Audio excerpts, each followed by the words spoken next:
আল্লাহ বলে, বন্ধু আপনি এবার বলে দেন, জান্নাতের কথা শুননা যদি আমার কোনো বান্দা মনে মনে ভাবে যে আল্লাহ কথা তো ভালো, জান্নাতে তো যাওয়া দরকার, যাইতে তো মন চায়, তা আমি যে পরিমাণ গুনাহ করছি হুজুর, যে পরিমাণ নাফরমানি করছি, আমি কেমনে যাবো? আমার তো গুনাহ অনেক বেশি। তা আল্লাহ বলেন, নাব্বি ইবাদি আন্নী আনাল গফুরুর রহিম।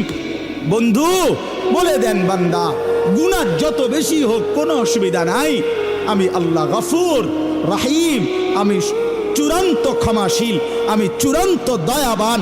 আসমান পর্যন্ত যদি গুনাহ পৌঁছে যায়, কসম আল্লাহর আমি ওয়াদা দিলাম মাফ করে দেব। শুধু গুনাহ ছেড়ে দাও, আমার কাছে ফিরে আসো, চোখের পানি ফেলে মাফ চাও, আর করবা না, ওয়াদা দাও আমি 90 বছরের গুনাহ একসাথে মাফ করে দেব। মাফ করে দেব, তোমার জন্যই তো বানাইছিলাম জান্নাত বান্দা, আমি রাখতে দিয়ে লাভ কি, আমি তো দিতেই চাই।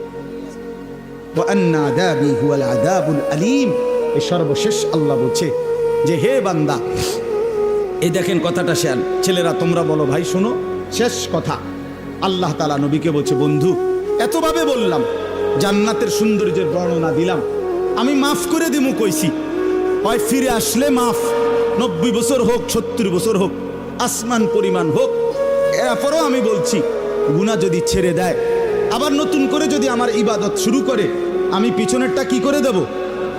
এরপরেও যদি কেউ গাদ্দারি করে, গাদ্দারামি করে, আল্লাহ বলে আমার কথা পাত্তা না দেয়, তো আপনি তারে বলে দিয়েন আন্না আযাবি হুয়াল আযাবুল আলীম। এই নাফরমান মনে রাখিস, আমি আল্লাহর আযাব কিন্তু বড়ই ভয়ানক।